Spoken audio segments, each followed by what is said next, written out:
ಓಂ ಶ್ರೀ ಗುರುಭ್ಯೋ ನಮಃ. ಹರಿ ಓಂ. ಊರ್ಧ್ವಪುಂಡ್ರಧಾರಣ ಆಚಮನ. ಈ ಊರ್ಧ್ವಪುಂಡ್ರಧಾರಣದಲ್ಲಿ ಒಂದಷ್ಟು ವಿಶೇಷ ವಚನಗಳು. ಆತ್ರೇಯರ ವಚನ ಏನು ಹೇಳ್ತಾರೆ?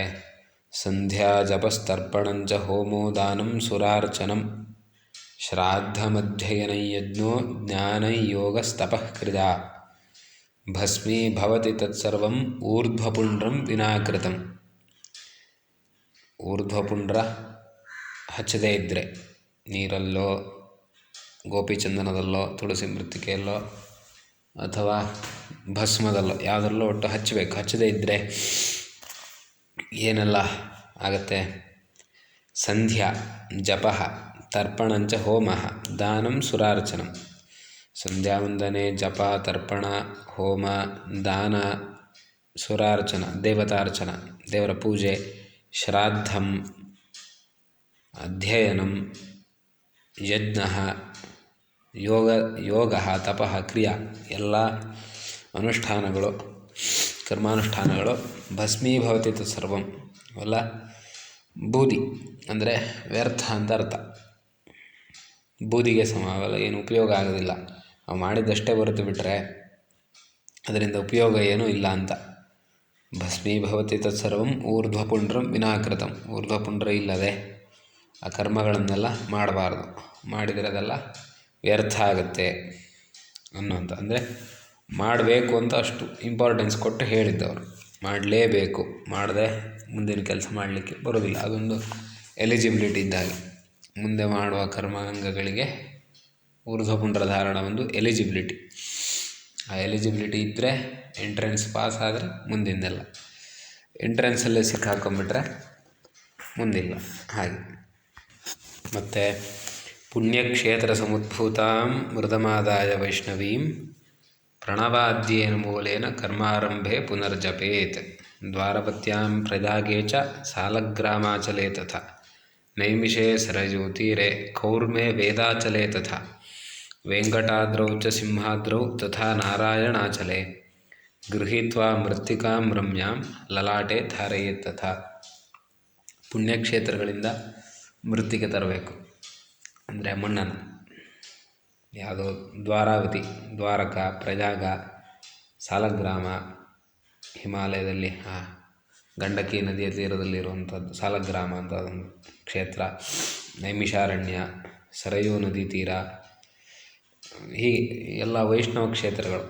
ವೆಂಕಟಾದ್ರಿ, ಅಲ್ಲಿಂದ ತರಬೇಕು. ಅಲ್ಲಿಂದ ತಂದು ಹಚ್ಕೊಳ್ಳೋದು ತುಂಬ ವಿಶೇಷ. ಅದಿಲ್ಲ ಅಂದರೆ ತುಳಸಿ ಮೃತ್ತಿಕೆ. ಆಮೇಲೆ ಕಲ್ಲರಿಂದ ಬೇರೆ ಬೇರೆ ಮೃತ್ತಿಕೆಯ ಕಲ್ಲರಿಂದ ಬೇರೆ ಬೇರೆ ಫಲಗಳನ್ನು ಹೇಳ್ತಾರೆ. ಶಾಮ್ಯಂ ಶಾಂತಿಕರಂ ಪ್ರೋಕ್ತಂ ರಕ್ತಂ ವಶ್ಯಕರಂ ತಥಾ ಶ್ರೀಕರಂ ಪೀತಮಿತ್ಯಾಹುಃ ಶ್ವೇತಂ ಮೋಕ್ಷಪ್ರದಂ ಶುಭಂ. ನೀಲಿ ಬಣ್ಣದ ಮೃತ್ತಿಗೆ ಅದನ್ನು ಹಚ್ಚಿಕೊಂಡ್ರೆ ಶಾಂತಿಕರ, ಶಾಂತಿ ಕೊಡ್ತದೆ. ರಕ್ತಂ ವಶ್ಯಕರಂ ರೆಡ್ ಕಲರಿಂದು ಮಣ್ಣು ಹಚ್ಕೊಂಡ್ರೆ ಅದು ಅಟ್ರ್ಯಾಕ್ಟ್ ಮಾಡುತ್ತೆ ನಮ್ಮ ಕಡೆಗೆಲ್ಲರನ್ನು. ಶ್ರೀಕರಂ ಪೀತಮಿತ್ಯಾಹುಃ ಹಳದಿ ಬಣ್ಣದ ಮೃತ್ತಿಗೆ ಹಚ್ಕೊಂಡ್ರೆ ಸಂಪತ್ಕರ.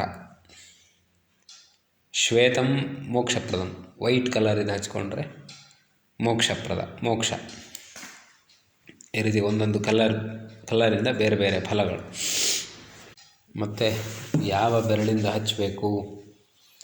ಅಂಗುಷ್ಠಃ ಪುಷ್ಟಿತಃ ಪ್ರೋಕ್ತಃ ಮಧ್ಯಮಾಯುಷ್ಕರೀ ತಥಾ ಅನಾಮಿಕಾ ಅನ್ನದಾ ನಿತ್ಯಂ ಮುಕ್ತಿದಾ ತರ್ಜನೀ ಸ್ಮೃತ. ಅಂಗುಷ್ಠ ಬೆರಳಿಂದ ಹಚ್ಚಿದರೆ ಪುಷ್ಟಿಪ್ರದ, ಪುಷ್ಟಿ ಕೊಡ್ತದೆ. ಮಧ್ಯಮ ನಡುಬೆರಳು ಆಯುಷ್ಕರಿ ತಥಾ ಆಯಸ್ಸು. ಅನಾಮಿಕಾ ಅನ್ನದಾ ನಿತ್ಯಂ ಉಂಗುರದ ಬೆರಳಿಂದ ಅನ್ನಾದಿ ದ್ರವ್ಯ ಸಂಪತ್ತು. ಮುಕ್ತಿದಾ ತರ್ಜನೀ ಸ್ಮೃತ ಮೋಕ್ಷವನ್ನು ಪಡಿಬೇಕಾದರೆ ತೋರು ಬೆರಳಿಂದ ಹಚ್ಚಬೇಕು. ಇದನ್ನು ಗೊತ್ತಿಲ್ಲದೆ ಇದ್ದವರು ತೋರು ಬೆರಳಿಂದ ಹಚ್ಚಬಾರ್ದು, ಸುಟ್ಟು ಬೆರಳು ಹಾಗೆ ಹೀಗೆ ಎಲ್ಲ ಹೇಳ್ತಾರೆ. ಅದೆಲ್ಲ ಅದರ ವಿಚಾರ ಗೊತ್ತಿಲ್ಲದೆ ಇರೋರು ಹೇಳೋದು, ಅದನ್ನೆಲ್ಲ ತಲೆ ಹಾಕೊಂಬಾರ್ದು. ಎಲ್ಲ ವಾಕ್ಯಗಳು, ಬ್ರಹ್ಮಾಂಡ ವಚನ, ಭರದ್ವಾಜ ಸಂಹಿತ, ನಾರದೀಯ ವಚನ, ಎಲ್ಲ ಸಂಹಿತೆಗಳಲ್ಲಿ ಎಲ್ಲದರಲ್ಲೂ ತೋರ್ಬೆರಳಿಂದನೇ ಹಚ್ಚಿ ಅಂತ ಹೇಳ್ತಾರೆ. ಯಾಕಂದರೆ ತೋರ್ಬೆರಳಿಂದ ಹಚ್ಚೋದ್ರಿಂದ ಮುಕ್ತಿಪ್ರದ, ಮೋಕ್ಷ ಸಿಗುತ್ತೆ. ಅದಕ್ಕಿಂತ ಹೆಚ್ಚಿನದು ಇನ್ನೇನುಂಟು. ಮತ್ತು ಇನ್ನು ಕೆಲವೊಂದಷ್ಟು ಕಾಮನೆಗಳಿರೋರು, ಉದಾಹರಣೆಗೆ ದ್ರವ್ಯ ಸಂಪತ್ತು ಬೇಕು ಅಂತಿರೋರು, ಅವರು ಉಂಗುರದ ಬೆರಳಿಂದ ಹಚ್ಕೊಳ್ಳೋದು, ಈ ರೀತಿ ಒಂದೊಂದು ಹೇಳಿದ್ದಾರೆ. ಆದರೆ ಪ್ರಶಸ್ತ ಯಾವುದು ಕೇಳಿದರೆ ತೋರ್ಬೆರಳಿಂದನೇ ಹಚ್ಚಬೇಕು. ಮತ್ತು ನಾರದೀಯ ವಚನ ಏನು ಹೇಳುತ್ತೆ, ಊರ್ಧ್ವಪುಂಡ್ರಸ್ಯ ಕರ್ಣೇ ನಿಷಿದ್ಧ ಮಧ್ಯಮಾಂಗುಲಿ. ಅವರು ಸ್ಪಷ್ಟ ಹೇಳ್ತಾರೆ, ಮಧ್ಯಮ ಬೆರಳನ್ನು ಯೂಸ್ ಮಾಡಬೇಡಿ ಅಂತ. ಈ ಕೆಲವೊಂದು ವಾಕ್ಯಗಳು ಮಧ್ಯಮ ಬೆರಳನ್ನು ನಿಷಿದ್ಧ ಮಾಡುತ್ತೆ. ಆದರೆ ತೋರ್ಬೆರಳನ್ನು ಯಾವ ವಾಕ್ಯಗಳು ನಿಷಿದ್ಧ ಮಾಡೋದಿಲ್ಲ, ಬದಲಿಗೆ ತೋರ್ಬೆರಳಿಂದಲೇ ಹಚ್ಚಬೇಕು ಅಂತ ಹೇಳ್ತಾರೆ. ಈ ಮಧ್ಯಮ ಬೆರಳನ್ನು ಕೆಲವೊಂದಷ್ಟು ವಾಕ್ಯಗಳು ನಿಷೇಧ ಮಾಡ್ತವೆ. ಏನೇ ಇರಲಿ, ನಾವು ತೋರ್ಬೆರಳಿಂದ ಹಚ್ಚೋದಾದ್ದರಿಂದ ನಮಗೆ ಅದು ಯಾವ ಸಮಸ್ಯೆ ಇಲ್ಲ. ಅದರೊಟ್ಟಿಗೆ ಶಾರ್ಂಗಂಚಾಪನ್ನಂತಕಂಚ ಶಂಖಚಕ್ರೇ ಮಹಾವಿಭೋ ಚಿಹ್ನಾನಿ ಹೃದಿಧಾರ್ಯಾಣಿ ಜಾತರೂಪಮಜಾನಿ ಚ ಶಂಖಚಕ್ರ ಗದಾ ಪದ್ಮ ಮುದ್ರಾ ನಾರಾಯಣೀಂ ತಥಾ. ದೇವರ ಆಯುಧಗಳು, ಶಾರಂಗರವ ಅನ್ನುವಂತಹ ಧನಸ್ಸು, ನಂದಕಿ ಅನ್ನುವ ಖಡ್ಗ, ಶಂಖ ಚಕ್ರ ಗದ. ವಸ್ತುತಃ ಈ 5 ಮುದ್ರೆಗಳನ್ನು ಧಾರಣೆ ಮಾಡಬೇಕು ಅಂತ ಈಗ ಚಾಲ್ತಿಯಲ್ಲಿ ಚಕ್ರ, ಶಂಖ, ಗದಾ, ಪದ್ಮ, ನಾರಾಯಣ ಮುದ್ರೆ ಬಂದಿದೆ. ಅದೇನೇ ಇರಲಿ, ಇಲ್ಲಿ ಪದ್ಮ ಸಂಹಿತೆಯಲ್ಲಿ ಪ್ರಕಾರ ಶಾರ್ಂಗ ಧನಸ್ಸು, ನಂದಕಿ ಖಡ್ಗ, ಶಂಖ ಚಕ್ರ, ಗದ, ಈ 5 ಆಯುಧಗಳು. ಅವ್ರ ಪ್ರಕಾರ ಪಂಚಮುದ್ರೆ ಅಂದರೆ ಈ 5 ಆಯುಧಗಳು. ಶಂಖಪರು ನಂದಕಿ ಚಕ್ರಿ ಶಾರಂಗಧನ್ವಾ ಗದಾಧರ ರಥಾಂಗಪಾಣಿರಕ್ಷೋಭ್ಯ ಸರ್ವ ಪ್ರಹರಣಾಯುಧ. ಎಲ್ಲವೂ ಪ್ರಹರಣೆಗೆ, ಎಲ್ಲವನ್ನು ಪ್ರಹರಣೆ ಮಾಡುವಂತಹ ಆಯುಧಗಳನ್ನು, ದೇವರ ಆಯುಧಗಳನ್ನು ನಮ್ಮ ಮೇಲೆ ಧಾರಣೆ ಮಾಡಬೇಕು. ಯಾಕೆ ಕೇಳಿದ್ರೆ, ಆ ಇಡೀ ದೇಹವೇ ದೇವರು ಕೊಟ್ಟಿದ್ದು. ಹಾಗಾಗಿ ಇದು ದೇವರ ದೇಹ, ನನ್ನದಲ್ಲ, ಇದನ್ನು ದೇವರಿಗೆ ಒಪ್ಪಿಸಿದ್ದೀನಿ ಅನ್ನುವಂಥ ಒಂದು ಸಿಂಬಲ್ಲಿಗೆ ದೇವರ ಅಂಕಿತಗಳನ್ನು ಹಾಕೋದು. ಈಗ ಉದಾಹರಣೆಗೆ ಯಾವುದೋ ಒಂದು ಸೀಲ್ ಓದ್ತದಿಲ್ವಾ, ಇಂಥ ಬ್ಯಾಂಕಿನ ಸೀಲ್ ಇದ್ದರೆ ಇದು ಚೆಕ್ಕೋ ಏನೋ ಒಂದು, ಅದು ಇಂಥ ಬ್ಯಾಂಕಿಗೆ ಸೇರಿದ್ದು, ಇದು ಅಕೌಂಟ್ ಇಂಥ ಡಿಪಾರ್ಟ್ಮೆಂಟಿಗೆ ಸೇರಿದ್ದು ಅಂಥೇಳಿ ಹೇಗೆ ನಮಗೆ ಒಂದು ಐಡೆಂಟಿಟಿ ಆಗುತ್ತೆ, ಗುರುತು ಸಿಗುತ್ತೆ, ಇದು ಇವ್ರಿಗೆ ಸೇರಿದ್ದು ಅಂತ ಗೊತ್ತಾಗುತ್ತೆ. ಅದೇ ರೀತಿ ನಮ್ಮ ದೇಹದ ಮೇಲೆ ಭಗವಂತನ ಆಯುಧಗಳ ಒಂದು ಸೀಲ್ ಬಿದ್ದರೆ ಈ ದೇಹ ಭಗವಂತನದ್ದು ಅಂತ ಒಂದು ಐಡೆಂಟಿಟಿ. ಅದಾದಮೇಲೆ ಊರ್ಧ್ವಪುಂಡ್ರಂ ದ್ವಿಜೋ ಧೃತ್ವ ತಥಾ ಚಕ್ರಾದಿಧಾರಣಂ ಕೃತ್ವಾ ಸಂಧ್ಯಾಮುಪಾಸೀತ ಯಥಾಕಾಲ ಮತಂದ್ರಿತಃ.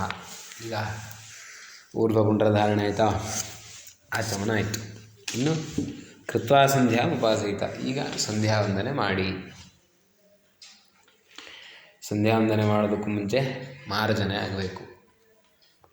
ನಮ್ಮ ದೇಹವನ್ನು ಮಂತ್ರದಿಂದ ಒಂದು ಸಾರಿ ಸ್ನಾನ ಆಗಬೇಕು. ನೀರಲ್ಲೊಂದು ಸಾರಿ ಸ್ನಾನ ಮಾಡಿರ್ತೇವೆ, ಆಚಮನ ಮಾಡಿ ಒಂದು ಸಾರಿ ಶುದ್ಧ ಆಗ್ತೀವಿ. ಗೋಪಿ ಚಂದನ ಧಾರಣೆ, ಆಯುಧಗಳ ಧಾರಣೆ ಮಾಡೋದ್ರಿಂದ 3ನೇ ಸಾರಿ ಶುದ್ಧ. ಈಗ 4ನೇ ಸರಿ ಇದೊಂದು ಮಂತ್ರ ಸ್ನಾನ. ಯಾವುದು? ಆಪೋಹಿಷ್ಠಾಮಯೋ ಭುವಃ ತಾನ ಊರ್ಜೆ ದಧಾತನ ಮಹೇರಣಾಗ ಚಕ್ಷಸೆ ಯೋವಶಿವತಮೋ ರಸಃ ತಸ್ಯ ಭಾಜಯತೆ ಹನಃ ಉಷತೀರಿವ ಮಾತರಃ ತಸ್ಮಾ ಅರಂಗಮಾಮವಃ ಯಸ್ಯ ಕ್ಷಯಾಗ ಜಿನ್ವಥ ಆಪೋ ಜನಯಥಾಚನಃ. ಈ 3 ರುಕ್ಕುಗಳಿಂದ ನಾವು ಮಾರ್ಜನೆ ಅಂದರೆ ದೇಹದಲ್ಲಿ ನೀರನ್ನು ತಗೊಂಡು ಪ್ರೋಕ್ಷಣೆ ಮಾಡಬೇಕು. ಹೇಗದು? ಆಪೋ ಹಿಷ್ಠಾಮಜೋ ಭುವಃ ಅಂಥೇಳಿ ಮಧ್ಯಮ ಬೆರಳು, ತೋರು ಬೆರಳು, ಇವೆರಡು ಬೆರಳನ್ನು ಒಟ್ಟಿಗೆ ಕೂಡಿಸಿ ನಿರ್ಮಾಲ್ಯ ತೀರ್ಥದಿಂದ ಪಾದಕ್ಕೆ ಪ್ರೋಕ್ಷಣೆ. ತಾನ ಊರ್ಜೆ ದಧಾತನ ಹೃದಯಕ್ಕೆ, ಮಹೇರಣಾಯ ಚಕ್ಷಸೆ ಶಿರಸ್ಸಿಗೆ ತಲೆಗೆ. ಇದು ಒಂದು ರುಕ್ಕಾಯಿತು. ಈಗ ಎರಡನೇ ರುಕ್ಕು. ಯೋ ಶಿವತಮೋ ರಸಾಹ ಹೃದಯಕ್ಕೆ, ತಸ್ಯ ಭಾಜಯತೆ ಹನಾಹ ಪಾದಕ್ಕೆ, ಉಷತೀರಿವ ಮಾತರಾಹ ಶಿರಸ್ಸಿಗೆ. ಎರಡು ರುಕ್ಕಾಯಿತು. ಈಗ ಮೂರನೇ ರುಕ್ಕು. ತಸ್ಮಾ ಅರಂಗಮಾಮವಹ ಶಿರಸ್ಸಿಗೆ, ಯಸ್ಯಕ್ಷಜಾ ಜಿನ್ವಥ ಹೃದಯಕ್ಕೆ, ಆಪೋ ಜನಯಥಾಚನಃ ಪಾದಕ್ಕೆ. ಈ ರೀತಿ ಪ್ರೋಕ್ಷಣೆ ಮಾಡ್ಕೊಳ್ಳೋದನ್ನು ಮಾರ್ಜನೆ ಅಂತ ಹೇಳ್ತೀವಿ. ನಿರ್ಮಾಲ್ಯ ತೀರ್ಥದಿಂದ ಮಾಡ್ಕೊಳ್ಬೋದು, ಇಲ್ವಾ ಆಚಮನಕ್ಕೆ ಅಂತ ಇಟ್ಟಿರ್ತೀವಲ್ಲ ಆ ನೀರಿಂದ ಮಾಡ್ಬೋದು. ಸಂಧ್ಯಾ ವಂದನೆಗೆ ಉಪಯೋಗಿಸೋ ನೀರು ಪೂಜೆಗೆ ಆ ನೀರಿಂದೆಲ್ಲ ಮಾಡಬಾರ್ದು. ಈ ಮಂತ್ರದ ಅರ್ಥ ನೋಡೋಣ. ಆಪೋಹಿಷ್ಠ ಈ ಮೂರು ಮಂತ್ರಗಳ ಋಷಿ ಛಂದಸ್ಸು ದೇವತೆ ನೋಡಬೇಕೀಗ.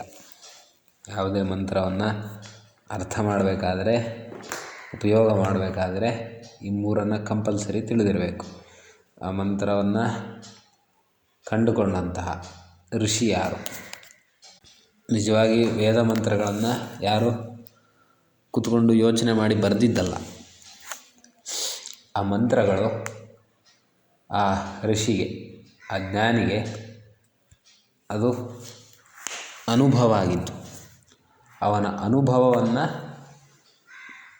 ವ್ಯಕ್ತ ಮಾಡಿರು. ಆ ಮಂತ್ರದ ಮೂಲಕ, ಆ ಛಂದಸ್ಸಿನ ಮೂಲಕ ತನಗಾದ ಅನುಭವವನ್ನು ಅವನು ಎಕ್ಸ್ಪ್ರೆಸ್ ಮಾಡಿರು. ಅದನ್ನು ಮಂತ್ರ ಅಂತ ಕರೆಯೋದು. ಸೊ ಈ ಮಂತ್ರವನ್ನು ಕಂಡುಕೊಂಡದ್ದು ಸಿಂಧುದ್ವೀಪ ಅಥವಾ ಅಂಬರೀಷ ಅವರು ಋಷಿಗಳು. ಮತ್ತು ಛಂದಸ್ಸು ಯಾವುದು? ಗಾಯತ್ರಿ ಛಂದಸ್ಸು. ಪ್ರಧಾನವಾಗಿ 7 ಛಂದಸ್ಸು: ಗಾಯತ್ರಿ, ಉಷ್ಣಿಕ್, ಅನುಷ್ಟುಪ್, ಬೃಹತಿ, ಪಂಕ್ತಿ, ತ್ರಿಷ್ಟುಪ್, ಜಗತಿ. 24 ಅಕ್ಷರದ ಛಂದಸ್ಸು ಗಾಯತ್ರಿ. ಅದಕ್ಕೆ ಒಂದೊಂದು ಛಂದಸ್ಸಿಗೆ ಅದಕ್ಕೆ 4 ಅಕ್ಷರ ಸೇರಿಸ್ತಾ ಹಾಕಬೇಕು. ಗಾಯತ್ರಿ ಛಂದಸ್ಸಿಗೆ ಅಂದರೆ 24ಕ್ಕೆ 4 ಕೂಡಿಸಿದರೆ 28. ಅದನ್ನು ಉಷ್ಣಿಕ್ ಛಂದಸ್ಸು ಅಂತ ಹೇಳೋದು. ಆ ಉಷ್ಣಿಕ್ ಛಂದಸ್ಸಿಗೆ 4 ಅಕ್ಷರ ಸೇರಿಸಿದರೆ 32 ಆಯಿತು. 32 ಅನುಷ್ಟುಪ್ ಛಂದಸ್ಸು. ಅನುಷ್ಟುಪ್ ಛಂದಸ್ಸಿಗೆ ಮತ್ತೆ 4 ಅಕ್ಷರ ಸೇರಿಸಿದರೆ ಬೃಹತಿ. ಅದಕ್ಕೆ 4 ಸೇರಿಸಿದರೆ 40 ಪಂಕ್ತಿ. ಅದಕ್ಕೆ 4 ಸೇರಿಸಿದರೆ 44 ತ್ರಿಷ್ಟುಪ್ ಛಂದಸ್ಸು. ಮತ್ತು ಅದಕ್ಕೆ 4 ಅಕ್ಷರ ಸೇರಿಸಿದರೆ ಜಗತಿ 48. ಇದು ಪ್ರಧಾನ 7 ಛಂದಸ್ಸು. ಮತ್ತು ಆ ಒಂದೊಂದು ಛಂದಸ್ಸಿಗೂ ನಿಚ್ರದ್, ಭೂರಿಕ್, ವಿರಾಟ್, ಸ್ವರಾಟ್ ಅಂಥೇಳಿ 4 ಭೇದಗಳು. ಏನು? 1 ಅಕ್ಷರ ಕಮ್ಮಿ ಇದ್ದರೆ ನಿಚ್ರದ್, 2 ಅಕ್ಷರ ಕಮ್ಮಿ ಇದ್ದರೆ ವಿರಾಟ್, 1 ಅಕ್ಷರ ಜಾಸ್ತಿ ಇದ್ದರೆ ಭೂರಿಕ್, 2 ಅಕ್ಷರ ಜಾಸ್ತಿ ಇದ್ದರೆ ಸ್ವರಾಟ್. ಹೀಗೆ ನಿಚ್ರದ್, ಭೂರಿಕ್, ವಿರಾಟ್, ಸ್ವರಾಟ್ ಅಂತ. ಈಗ ಉದಾಹರಣೆಗೆ ಗಾಯತ್ರಿ ಛಂದಸ್ಸು. ಅದಕ್ಕೆ 1 ಅಕ್ಷರ ಕಮ್ಮಿ ಇದ್ದರೆ ಅದು ನಿಚ್ರದ್ ಗಾಯತ್ರಿ ಛಂದ ಅಂತ. 1 ಅಕ್ಷರ ಜಾಸ್ತಿ ಇದ್ದರೆ ಭೂರಿಕ್ ಗಾಯತ್ರಿ ಛಂದ. 2 ಅಕ್ಷರ ಕಮ್ಮಿ ಇದ್ದರೆ ವಿರಾಟ್ ಗಾಯತ್ರಿ ಛಂದ. 2 ಅಕ್ಷರ ಜಾಸ್ತಿ ಇದ್ದರೆ ಸ್ವರಾಟ್ ಗಾಯತ್ರಿ ಛಂದ. ಹೀಗೆ 24 ಅಕ್ಷರದ್ದು ಗಾಯತ್ರಿ. ಅದಕ್ಕೆ 1 ಅಕ್ಷರ ಹೆಚ್ಚು ಕಮ್ಮಿ, 2 ಅಕ್ಷರ ಹೆಚ್ಚು ಕಮ್ಮಿ ಆಗುವುದು. ಅದಷ್ಟು ಬೇಸಿಕ್ ಛಂದಶಾಸ್ತ್ರ. ಆಮೇಲೆ ಒಂದೊಂದು ಛಂದಸ್ಸಿಗೆ ಒಂದೊಂದು ದೇವತೆಗಳಿದ್ದಾರೆ. ಯಾರೆಲ್ಲ ಅದು? ಛಂದಸ್ಸಿನ ಕ್ರಮಗಳಿಂದ ಅಗ್ನಿ, ಸವಿತಾ, ಸೋಮ, ಬೃಹಸ್ಪತಿ, ಮಿತ್ರ, ಇಂದ್ರ, ವಿಶ್ವೇದೇವ ದೇವತಾಃ. ಆ 7 ಛಂದಸ್ಸಿಗೆ 7 ಜನ ದೇವತೆಗಳು. ಸ್ವರ: ಷಡ್ಜ, ಆರ್ಷಭ, ಗಾಂಧಾರ, ಮಧ್ಯಮ, ಪಂಚಕ, ದೈವತ, ನಿಷಾದ ಸ್ವರಗಳು. ಆಮೇಲೆ ಸಿತ, ಸಾರಂಗ, ಪಿಶಂಗ, ಕೃಷ್ಣ, ನೀಲ, ಲೋಹಿತ, ಗೌರ ಕಲರ್ಸ್. ಒಂದೊಂದು ಛಂದಸ್ಸಿಗೆ ಒಂದೊಂದು ಕಲರ್ ಹೇಳಿದ್ದಾರೆ. ಆಮೇಲೆ ಋಷಿಗಳು ಅಗ್ನಿವೇಶ್ಯ, ಕಾಶ್ಯಪ, ಗೌತಮ, ಅಂಗಿರಸ, ಭಾರ್ಗವ, ಕೌಶಿಕ, ವಸಿಷ್ಠ 7 ಜನ ಋಷಿಗಳು. ಹೀಗೆ ಒಂದೊಂದು ಛಂದಸ್ಸಿಗೆ ಅಷ್ಟು ದೇವತೆಗಳಿದ್ದಾರೆ. ಸ್ವರ ಉಂಟು, ಬಣ್ಣ ಇದೆ, ಋಷಿಗಳಿದ್ದಾರೆ. ಈ ರೀತಿ ಪ್ರಧಾನ 7 ಛಂದಸ್ಸಿಗೆ ಇಷ್ಟು ವಿಭಾಗ. ಇದು ಛಂದಸ್ಶಾಸ್ತ್ರ, ಇದು ಬೇಸಿಕ್ ಛಂದಸ್ಶಾಸ್ತ್ರ, ಇಷ್ಟು ಗೊತ್ತಿರಬೇಕು. ಸೊ ಇದು ಗಾಯತ್ರಿ ಛಂದಸ್ಸಲ್ಲಿದೆ. ಆಮೇಲೆ ದೇವತೆ ಆಪಹ, ನೀರುಗಳು. ಇದೊಂದು ವಿಶೇಷ ಸಂಸ್ಕೃತದಲ್ಲಿ. ಹೇಗೆಂದರೆ ಸಂಸ್ಕೃತದಲ್ಲಿ ನೀರು ಅನ್ನೋ ಶಬ್ದ ಅದು ಪ್ಲೂರಲ್ ಫಾರ್ಮಲ್ಲಿ ಮಾತ್ರ ಯೂಸ್ ಮಾಡೋಕ್ಕೆ, ಸಿಂಗ್ಯುಲರ್ ಫಾರ್ಮಲ್ಲಿ ಆ ಶಬ್ದವನ್ನು ಯೂಸ್ ಮಾಡೋದಿಲ್ಲ. ನಿತ್ಯ ಬಹುವಚನ ಶಬ್ದ ಅದು. ಸಿಂಗ್ಯುಲರ್ ಪ್ಲೂರಲ್ ಫಾರ್ಮ್ ಏನಿದೆ ಆ ರೀತಿ ಪ್ಲೂರಲ್ ಫಾರ್ಮ್ ಮಾತ್ರ ಈ ಶಬ್ದಕ್ಕೆ. ಹಾಗಾಗಿ ನೀರುಗಳು ಅಂತಾನೆ. ನೀರುಗಳು ಅಂದರೆ ಏನು ಅರ್ಥ? ನೀರಿನ ಅಭಿಮಾನಿ ದೇವತೆಗಳು. ಯಾರೆಲ್ಲ? ವರುಣ, ಗಂಗಾದಿ ತೀರ್ಥ ದೇವತೆಗಳು, ಇವರಿಷ್ಟು ಜನ. ಆಪಹ ಅಂದರೆ ಇವರಿಷ್ಟು ಜನ. ನಾವು ನೀರು ಅಂದಾಗ ಬರೀ ಜಡ ನೀರಲ್ಲ, ನಮ್ಮ ಪ್ರಕೃತಿಯಲ್ಲಿ ಸಿಗುವ ಬರೀ ನೀರಲ್ಲ. ನೀರು ಅಂತ ಹೇಳಿದಾಗ ಇಷ್ಟೂ ಜನ ದೇವತೆಗಳು. ನಾವು ನೀರಿಗೆ ಸಂಬಂಧಪಟ್ಟ ಏನೇ ಮಂತ್ರಗಳನ್ನು ಹೇಳಿದರೂ ನಾವು ಇಷ್ಟು ಜನಕ್ಕೆ ಪ್ರಾರ್ಥನೆ ಮಾಡಿದಾಗ ಆಗುತ್ತೆ. ಯಾರೆಲ್ಲ? ವರುಣ, ಗಂಗಾದಿ ತೀರ್ಥ ದೇವತೆಗಳು. ಗಂಗೆಯ ಮೊದಲುಗೊಂಡು ಎಲ್ಲ ತೀರ್ಥ ದೇವತೆಗಳು ಯಾರೆಲ್ಲ ಇದ್ದಾರೆ, ಒಟ್ಟಾರೆ ನೀರಿನ ಅಭಿಮಾನಿ ದೇವತೆಗಳು. ಇಷ್ಟು ಜನ, ತುಂಬ ಜನ ಬರ್ತಾರೆ ಅದರಲ್ಲಿ. ಇದಿಷ್ಟು ಋಷಿ ಛಂದಸ್ಸು ದೇವತೆ ಆಯಿತು. ಇನ್ನು ಅರ್ಥ. ಏನದ ಅರ್ಥ? ಅರ್ಥ ನೋಡಬೇಕಾದ್ರೆ ಮೊದಲು ಅದರ ಪದಪಾಠ ಅಂದರೆ ಒಂದೊಂದೇ ಪದಗಳನ್ನು, ಆ ವಾಕ್ಯದಲ್ಲಿರೋ ಪದಗಳನ್ನು ಬಿಡಿಸಿ ಹೇಳುವಂಥದ್ದು. ಅದು ಹೇಗೆ? ಅಪಹ ಹಿ ಸ್ಥ ಮಜಃ ಭುವಃ ತ ನಃ ಊರ್ಜೆ ದಧಾತನ ಮಹೇ ರಣಾಯ ಚಕ್ಷಸೆ. ಈ ರೀತಿ ಆಗುತ್ತೆ. ಒಂದೊಂದು ಶಬ್ದವನ್ನು ಬಿಡಿಸಿದರೆ, ಕೂಡಿಸಿದರೆ ಆಪೋ ಹಿಷ್ಠಾಮಜೋ ಭುವಸ್ಥಾನ ಊರ್ಜೆ ದಧಾತನ ಮಹೇ ರಣಾಯ ಚಕ್ಷಸೆ ಅಂತ ಆಗುತ್ತೆ. ಪದಪಾಠ ಏನು? ಆಪಹ ಹಿ ಸ್ಥ. ಹಿ ಅಂದರೆ ಅವಶ್ಯವಾಗಿ, ಖಂಡಿತ. ಏನು? ಮಯಃ ಭುವಃ, ನೀವೇನು ಈ ನೀರಿನ ಅಭಿಮಾನಿ ದೇವತೆಗಳಿದ್ದೀರಿ, ನೀವೇ ಅಂತ ಒತ್ತು ಹೇಳ್ತಿದ್ದಾರೆ. ಏನು? ಮಯಃ ಭುವಃ, ಸುಖ ಶಾಂತಿಯನ್ನು ಕೊಡೋದು ನೀವೇ.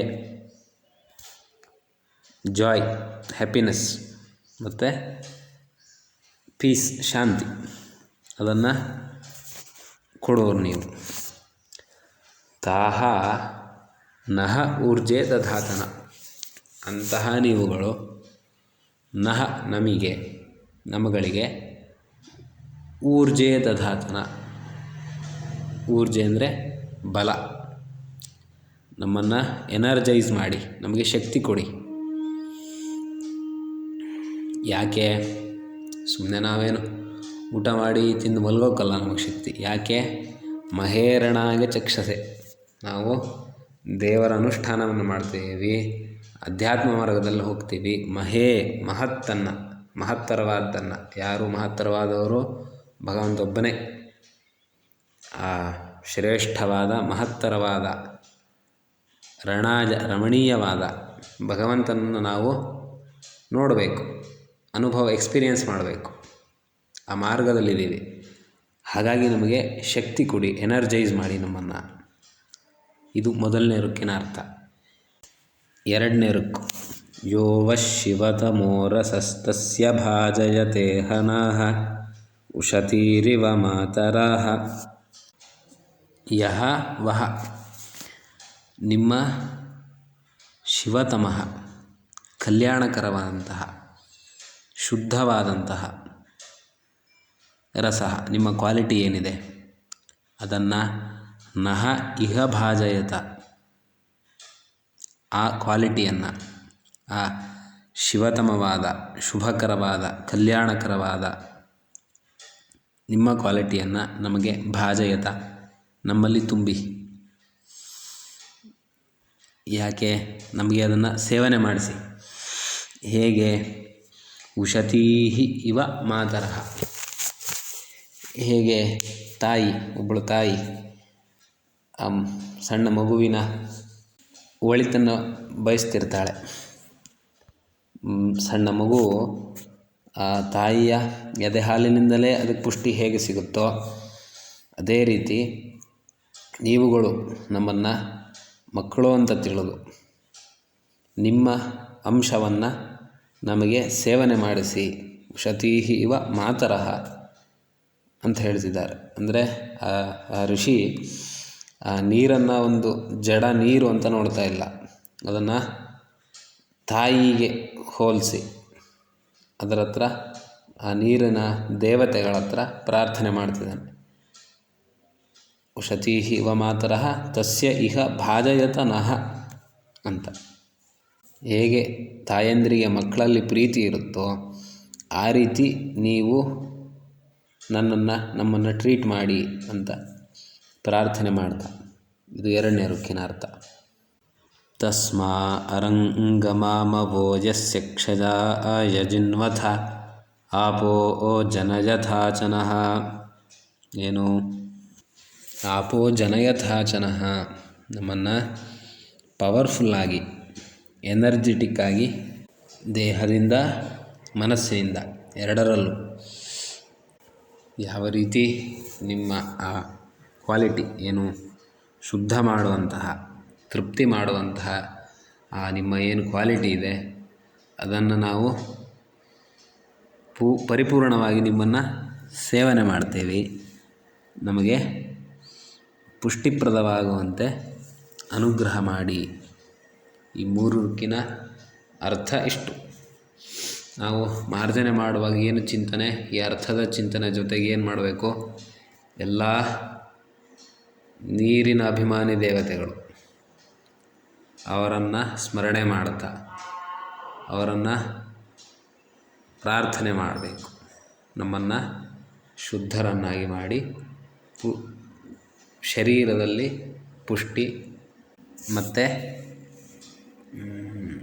ಜಾಯ್ ಮತ್ತು ಹ್ಯಾಪಿನೆಸ್ ಇದಿಷ್ಟು ನಮಗೆ ನೀವು ಅನುಗ್ರಹ ಮಾಡಿ ಅಂಥೇಳಿ ಆ ದೇವತೆಗಳನ್ನು ಪ್ರಾರ್ಥನೆ ಮಾಡ್ತಾ ನಮ್ಮ ದೇಹದ ಮೇಲೆ ಆ ನೀರನ್ನು ಪ್ರೋಕ್ಷಣೆ ಮಾಡಬೇಕು. ಇದರಿಂದ ನಾವು ಶುದ್ಧ ಆದ್ವಿ ಅಂಥೇಳಿ ಮತ್ತೊಮ್ಮೆ ಭಾವನೆ ಬರಬೇಕು. ಇದಿಷ್ಟು ಮಾರ್ಜನೆ ವಿಚಾರ. ಇದಾದ ಮೇಲೇನು? ಜಲಾಭಿಮಂತ್ರಣಂ ಮುಂದೆ ನೋಡೋಣ. ಹರಿ ಓಂ.